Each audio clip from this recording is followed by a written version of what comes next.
Beauté bana maman, j'espère que vous allez bien. Bienvenue chez Chacha d'Or. Bande konyo so boyemba la liboso chez Chacha d'Or na yambi bino. Ba o bosana ba abonner te vous hésitez te ko s'abonner, soko s'abonner, activer cloche de notification pour aura takate ceux qui Chacha d'Or à tes vidéos. Bana maman, na eli susu na eli bino voice mon susu ara bandeko. Affaire ya mbongo ya Constant Mutamba. Ba vérité zo bima seko bima. Constant Mutamba lobaki alia kimbongo te. Na ote la bino voice boyo ka Denise di socio a yepe lisusu na matière andime oui mutu nyonso aliaka par na ye a part wana na apesu na ba voice mususu ndekolanda kati na suka po yoka ba voice nyonso makambo oyo tozoyoka pa bandeko bazoloba oyo ezosala pasi mingi mpo na mboka nayebi bana mama ebele bokomi koboya voice ya Denise di socio bolingi ete mais aza pe na makambo mosusu azolobaka eza makambo malamu pourquoi pas toya kotiaka yango awa soki 2 ou 3 personnes baboye ezate ke chaîne nyonso babone nyonso baboya ete batu misu baza d'accord pe na makambo aza koloba eloko toboya kiza kaka era déplacer ba mot era bwaka ka ba gros mot côté anizaka respecter na miso ya batu naza ba voice toyoka oyo bandeko baza ko déplorer pour na Congo mambo ebele ezali ezo marcher bien te ben sécurité ki moyibi landa vidéo tina suka ko bosana te ko partager pe ko tikela nga like na yo toyoka ba voice na bokebi bobinini biso moko nga na uta kunati nga le chef ba taliban nyonso chef ba talibani yeyo ça veut dire que monde bo sa bloko na bina tout ça nga na perdre njoko dikola likelele boko ça ba 12 réponses exactes bref Bobini Constant Mutamba nga iba. Moi kuti bato iba mo ya iba tende. Boba emanga na Brazzaville zo Kinshasa de $50,000. Pourquoi tu bakanga perote ndaiwela kenda chibangwa kenda bakanga etende nini et comme cop shida. Oh non, 450,000. Moi j'ai eu ces documents là il y a 2 semaines. Mutnanga kati et pas sumwina mutatinde la kinga. Il y a 450,000 ya posé ya Raïs. J'avais déjà ça. Et ça a bongo. Il y a un bon qui na procès. Bon, avocat de la République, il y a 100 documents présents de la République.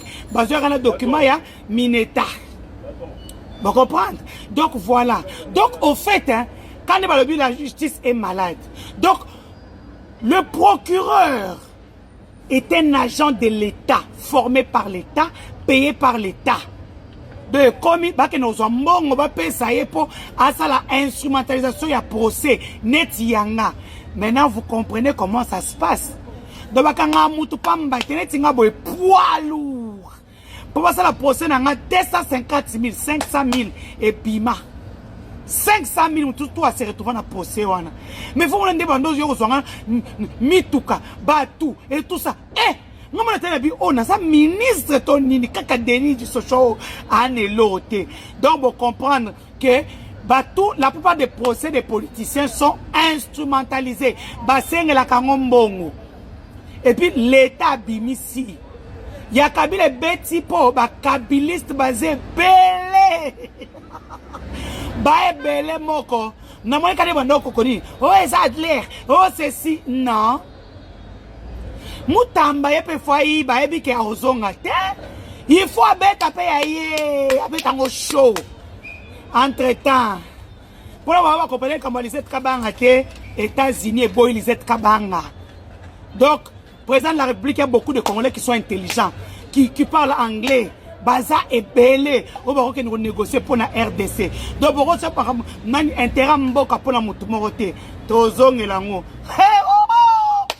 mama nanu bofingi te o États-Unis yo zelanga nazo apote kaukade yo na o yelo wana je te fais un dossier tuna kiwe katanga ngana ade game pamba te je vais te désactiver tout ce que tu fais wana eza nyo se bakatie mutu akomi koningana na sta bifa secret na bino boyo maboke tu pona 10,000 euros 10,000 euros de botindela banana ba 100,000 entre Boketu et Perrault Loire qui est plus dangereux.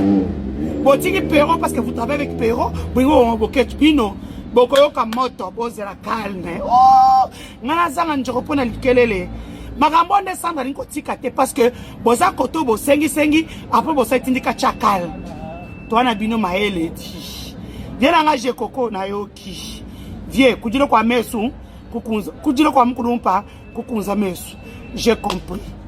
Tolimbisi yo ya waka ya na biso ya vie na biso oye ki vie tokota na dossier Mutamba ndeko oyebi ke populisme ya mabe tala esika populisme ezomema Mutamba société oyo bapesi marché Zion Construct oyebi mokolo nango nga akopesa osiko matière nani kombo nango aza mwasi madame Ange Inamahoro nde kombo na ye kombo ya mokolo société wana Zion Construction kombo le nani Ange Inamahoro avant nationalité ni sujet rwandaise de père et de mère oh ndenge nini mama oyo akomaki pene ya Mutamba boyebi yango akomi nini Karega oyo azalaki Vincent Karega oyo azalaki ambassadeur ya Rwanda na RSO tobonganaka soyebi ke Mutamba azalaki proche na Karega ti voilà vous comprenez sikoyo carte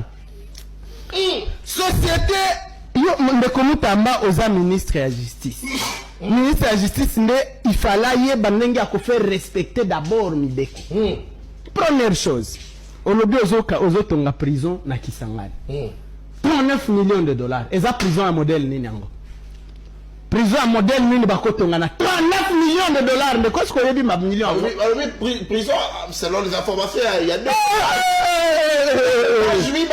prison ya 39 millions de dollars ekozala na Kisangani te ndeko ekozala ti est-ce que balobi mosolo wana eza kutu moke ya baprison misusu na lokuta au-delà lokuta nasi na calculer yo ka 1 million eboyi c'est beaucoup d'argent ndeko bato batika kosakana na mbongo na biso deuxième chose procédure olamuki boye osali nini marché de gré à gré olio sala appel d'offre o baba société ebele ba soumissionner pour sélectionner o ya malamu toza na urgence te osali gré à gré pona nini urgence eza pété ozo moni nini esika nice ya détournement ebandeli o sélectionner entreprise ya mama oyo ya mama Inamahoro oya rwandaise ambassadeur ya Rwanda afongoli compte lelo na tongo na 10h 16h mbongo ekoti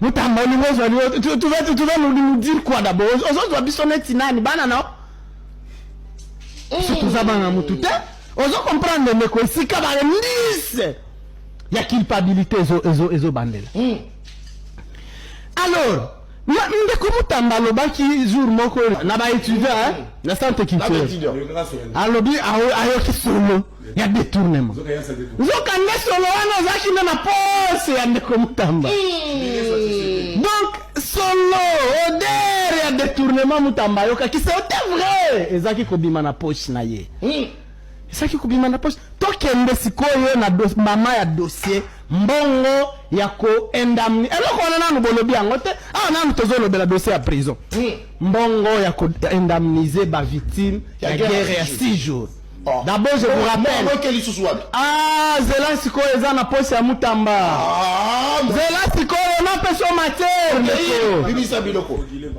ba Mutamba ba créer eloko moko boye ba bongi frivao soki eza nini structure na bango wana nde mongo eleki wana ya koindemniser ba victime ya guerre ya 6 jours bato bazolela kuna bato bazolela kuna ndeko ntango tokokoma na dossier oyo Mutamba par aucune magie Mutamba peut s'échapper na dossier oyo ya frivao détournement elali kuna ntango tozoloba nanu oyo kaka moke ya prison mais on a 320 millions de dollars ya Uganda à Futibiso c'est où est cet argent mais tout le monde quand même Mutamba wa bongisi prison à Makale comme kitoko à tes peinture à tes peinture ndeko s'il vous plaît arrêtez de jouer avec notre argent tozolo ba biloko ya soki tolobi tokende na dossier ya mongo ya gestion ya ba prison parce que le gouvernement donne au ministère de la justice chaque mois mbongo ya koleisa ba prisonnier bomeka côté 800 000 $ chaque fois oui pas na koleisa ba prisonnier à travers le pays ba prisonnier ba okufe pa na ngana bunya na nzala kwa shorkor Moutale Sabango Zata. Donc, sur toute la ligne de Komutamba, et sika batu bazana ka honneur mouké, et loko salawa ezako démissionné. On me tient à la disposition, il y a des magistrats qui ont fait souffrir. Il a fait souffrir les magistrats Ndeko. Les magistrats ont subi le calvaire dans Maboko Mutamba. Mutamba va devoir rentrer sur la main à des magistrats. Mutamba, Nayebi Azola la le sous-souté. Comment il va faire? Madame Premier ministre, au moins Mukanda, Madame a commis pour le dossier à Babilo qu'on a, il y a des Rwandais qui ont besoin construite. Madame Premier ministre a lobby suspendre Biloko, on a pesanga ba document. Est-ce que son amitié à la disposition, il y a des magistrats, bah on fait la ébole. On est tout monsieur, bah on fait la na makala. Ça devient humiliant, très humiliant, ce qui se passe dans le monde au sujet de la situation sécuritaire en République démocratique du Congo. Eh bien, notre crise sécuritaire, des gens se réunissent de partout pour parler de notre crise, sauf avec nous, sauf nous-mêmes. Nous n'arrivons pas à nous réunir pour trouver des solutions à nos propres problèmes. Ceci donne l'impression au monde entier que nous sommes incapables, nous sommes des moins intelligents, des fainéants, des paresseux, nous sommes des moins sérieux. Parce que comment on peut comprendre qu'il y a l'accord de Nairobi, l'accord de Luanda, nous partons au Qatar, nous partons en France, nous partons aux États-Unis d'Amérique. Et voilà, maintenant là, nous sommes au Togo, nous étions en Angola, toujours pour trouver des solutions pour le problème de la RDC. Tout le monde s'est mis sur la table. Hier, samedi 17 mai, le président togolais a réuni des co-facilitateurs. Ça veut dire que toutes ces personnes que vous voyez là, ce sont des co-facilitateurs pour la crise sécuritaire du Congo. Il y a des Kenyans, il y a des Tanzaniens, il y a des Américains, des Nigérians, il y a aussi des Sud-Africains et le Togolais qui est le responsable. Et voilà, ce sont des co-facilitateurs choisis par l'Union africaine. Et il y a aussi des représentants de l'Organisation des Nations Unies. Donc les gens se réunissent de partout pour que la solution soit trouvée au Congo, sauf entre nous Congolais. Et ça, c'est aussi un problème de leadership. Parce que si on avait un président véritablement leader, il allait se rabaisser un tout petit peu pour se dire que non, le problème de chez moi, de ma maison, ne peut pas partir partout dans le monde. Parce qu'on finira par voir les Lesotho, les Swatini, les Érythrée, Seychelles, île Maurice, Madagascar se réunir aussi pour les questions du Congo. Un véritable leader devait comprendre que c'est l'image de la nation qui part et faire asseoir ses frères au niveau interne. Commencer par faire asseoir ses frères. Moi, je pense que parmi les opposants qui sont à Kinshasa, il y a ceux qui peuvent aussi faire asseoir Corneille Nangaa et trouver une solution. Mais malheureusement, c'est vers les étrangers que nous partons et tout le monde commence à se réunir. Angolais, Sud-Africains, Nigérians, Américains, Français, ceux du Qatar, Tanzaniens, les Maliens, les Burundais, les Ougandais. En fait, c'est le monde entier quoi, qui est là pour parler du Congo. Sauf entre nous Congolais, on n'arrive pas à trouver des solutions à nos propres problèmes. Ici, la responsabilité est partagée comme toujours, les Congolais nous-mêmes. Le président qui est en place, son leadership n'apporte absolument rien. Et le fait de toujours tourner vers l'Occident pour demander de l'aide, c'est ce qui fait ça. En tout cas, moi, ça m'a fait vraiment mal au cœur de voir que les gens commencent à se réunir de partout pour parler de nous, sauf avec nous-mêmes. Entre nous, on n'arrive pas à discuter, à échanger.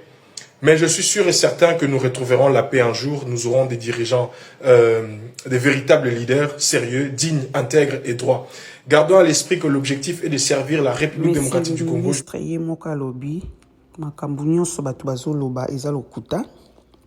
Antila ibino vidéo boyo kaka awa imoka boya kiango alors bato ba iba pe ko leka ye kutu ya ebele pe bazali pe ba o bazo continuer toujours ko yiba mbongo ya ebele bazali pasi kaka pona mboka tozo ebate mutamala munani mutamabe nani. Merci Nathan na mino go pesinga ya kolanda vidéo otina suka bande ko nyonso buza awa eloko moko kana senga rabino ezali vous partagez vidéo, vous tikelanga na like, on a cadeau au bino bo pesingai. Ya mukina zaki na yo partager na bino yango wana. Évolution nyonso makambo ezokende ya faire oyo ya mambambongo na koyoti la bino ezala. Mopanzi ya ministre soki apesi ba justification na ye na koya nango. So pe bato bazoya na ba preuve na makambo susu ba ye nango na koya nango ka poto partager. Tokutana bino na prochaine vidéo. Bye bye.